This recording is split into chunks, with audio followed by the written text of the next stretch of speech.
A while ago, I got the opportunity to go to Indie PopCon, and besides meeting a lot of awesome people, I also took in a few independent films.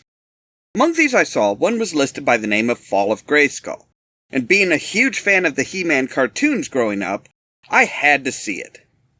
Partway through the film, I decided to make a review of it. I'm Ollamh, and welcome to Geek Corner Review.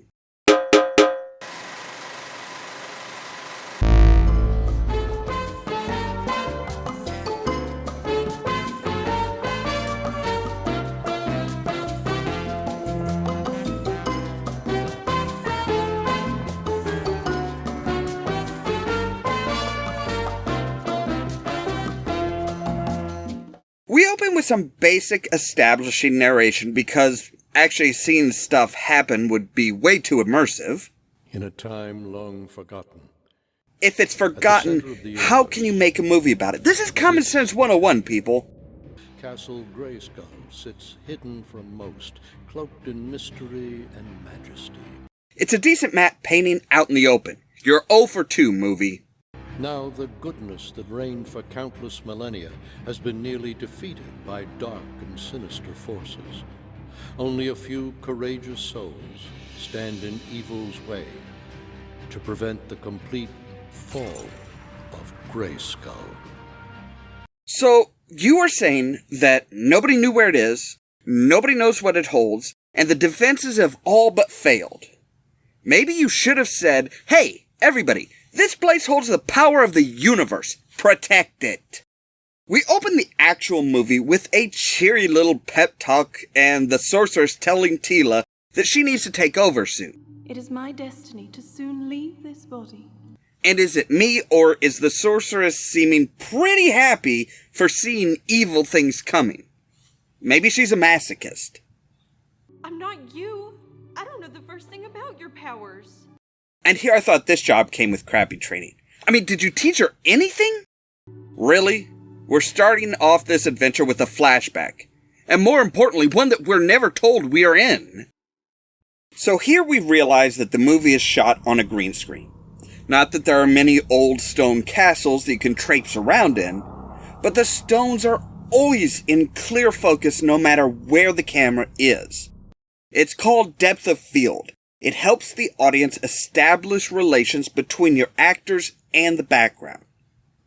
Though I do have to say they at least added shadows on the floor to make it a bit more realistic, and you don't often see that. So let's talk about Teela. The costume is pretty accurate to the original source material, but that doesn't make it any more practical. A slash to the shoulder, midriff, groin, or legs is going to finish her off as quickly as anything. Yeah, be quiet while I talk louder than you.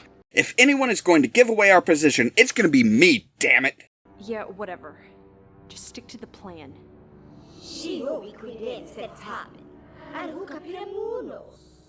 Listen, Shadow Weaver, it's really none of your business what I'm doing. Wait. She doesn't need to know what you are going to do, but she should stick to the plan. How can she stick to the plan? How does she even know what the plan is if she doesn't know what you are planning to do? Oh, well I guess Taxus just went right out the window. What's the matter, muscle man? Feeling weak? Well, in all fairness, I think he has at least 20 pounds of metal on his chest. That's gonna take something out of you. Most powerful man in the Okay, universe. so obviously at some point Skeletor has beaten the Masters of the Universe. And is it just me, or does he sound muffled? Despite the fact that you can see his jaw moving. I've heard about this crazy thing that kids are doing these days called dubbing. You can actually record the character's line without the mask, and it will sound like he's just talking. Speaking of which, how does Skeletor form the F sound? That pretty much requires the use of lips, and clearly he doesn't have them. I know it's not a problem that this movie created. I've just always wondered. Does he have a magic spell that lets him talk normally? Of that I am Lord. Of that you are loathed? Of that I am Lord. Of that you are loved? Seriously, It's almost impossible to make out this line. It almost seems like he's never heard this before and had to look it up. Destruction. Yes. Of that I am Lord. Mother, I wish you were here. So do I. Then maybe we would hear less whining about you wanting your mother.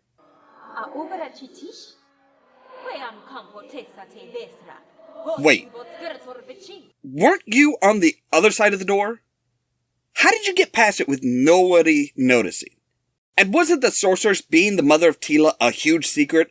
I mean, in the show, even Tila didn't know. I guess the show Finding Your Roots decided to make an Eternia series. After a bunch more talking and taunting, we get yet another flashback, and some really weird angles.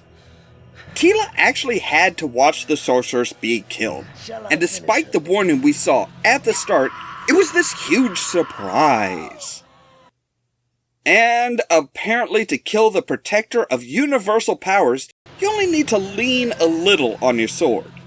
I mean, seriously, did his body actually move at all, or did blood just spontaneously start welling up out of her? Tila creeps through the hall to find a wall that looks like all the rest, but really houses one of the secrets if you know just the right stone to tap. Is Grayskull a freaking smartphone now? We get to see a glowing ball and a hologram? Mother, ghost? please help Intergalactic phone call? Skeletor From the has sorceress? defeated us. Another pep talk? Skeletor And has yet not another defeated us. flashback. Apparently in this continuity, the sorceress taught Tila to shoot an arrow, because that doesn't directly contradict the show at all. We cut back to Skeletor and get some more monologuing with Evelyn attacking He-Man with some basic After Effects powers that apparently cause the audio to desynchronize? Oh look! Skeletor has a seam on his shoulder. I didn't realize that he was supposed to look like the action figure. Master, true power that you will never possess. I will possess yours. Well, that should be easy. It's obviously housed in his wig. I mean, why else would someone wear a hairpiece that even Shatner would cringe at? So Skeletor and Evelyn attack together, and is it just me, or do they move around while attacking? I mean, we see a shot with Skeletor hitting He-Man's front, and Evelyn hitting his back. And then they're both hitting his chest?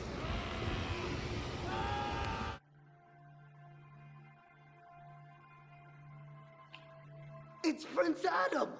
So now everyone knows the big secret. Prince Adam and He-Man were the same person. Tila, as the last great defender, gets captured with an ease that would make Robin blush through his tights. I say, let me have some fun with her.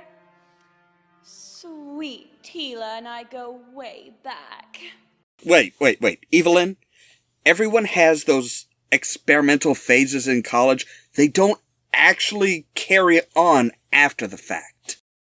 Evelyn and Shadow Weaver toss spells back and forth, and is it just me, or does Skeletor even think that this is just a silly waste of time? Wow. I did not know that they got the guy from Mortal Kombat to play Triclops. He seems lost and doesn't know when to fall down. Up pops this golem. No explanation as to who he is or what his role is. He's just here and looking shaggy. And again, Triclops needs to be reminded when to fall down. This magic amulet that everyone seems to be after seems to be what was held in the Ark of the Covenant. I mean, just look at what it does to Evelyn.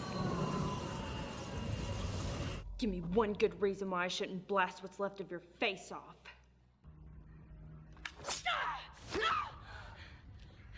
Are you serious? Tila is supposed to be the hero here, right? Kind of an empowerment movie for her? She's really a horrible fighter. And she's saved by a shield that just appears out of nowhere. And nobody thought to use a shield against Triclops before.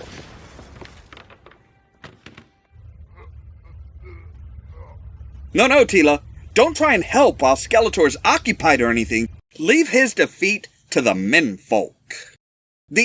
What I'm assuming is the spirit of Grayskull calmly puts the sword on Adam's chest, and look! Surrender, Skeletor! Even Skeletor is tired of Tila trying to be tough and worth anything. And oh look! Skeletor's arm is wrinkling. That's what you get for playing with your Havoc staff too much. Somehow the Sword of Power acts like a defibrillator and revives a dead man. And we get a struggle of power between Skeletor and Adam. And is it just me or is there another continuity problem here? We see the sword shot out of Adam's hand and it flies behind him.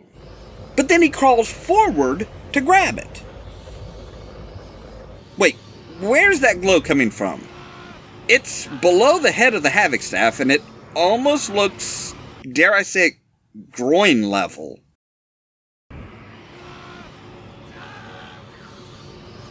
So He-Man comes out on top and decides this battle is the last. And oh look, Skeletor has paint for blood. By the power of Grayskull! And holy shit. That could be used as a full-on attack? I can't help but feel that electrocuting people seems to be an abuse of the power of Grayskull. But the spirit seems to be enjoying it.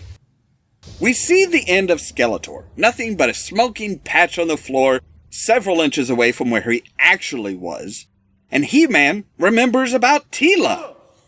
You know, most people would check out someone's condition before picking them up. Oh no. We finish up seeing He-Man's one true weakness, talking to girls. And deciding that she's far too weak to walk, he carries her off to the palace.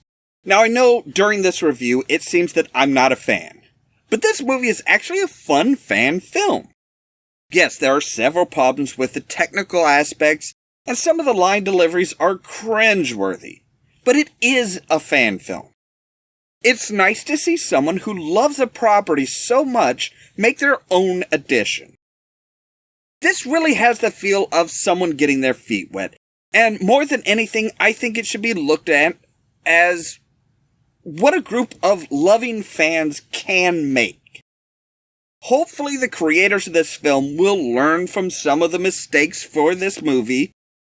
For example, I would have loved to have seen a few short scenes of the rest of the masters and villains dying. The big example of what would have made this better is if Tila was really the hero of the movie. It feels like she's the star, but she really doesn't do much. Sure, she wakes up the spirit that really enables He-Man to be able to come back, but that's about it. She gets captured way too easily, accidentally kills Triclops, and ends up being carried back to the palace by the big strapping hero. She's more of a fumbling sidekick than anything else. Would I have loved to see something a bit closer to the continuity of the show? Sure. But this is a fun little flick that is sure to entertain. I highly recommend clicking on the link down below to visit their YouTube page and watch the film fully for yourself. So that is our review of The Fall of Grayskull. What do you think of the movie? Is it something you will watch, or does it look frightening? Have you seen it before? And if so, what do you think about it? Leave a comment down below, tweet us, or leave a Facebook post, and let us know. We love to hear what you have to think. As always, thank you very much for watching.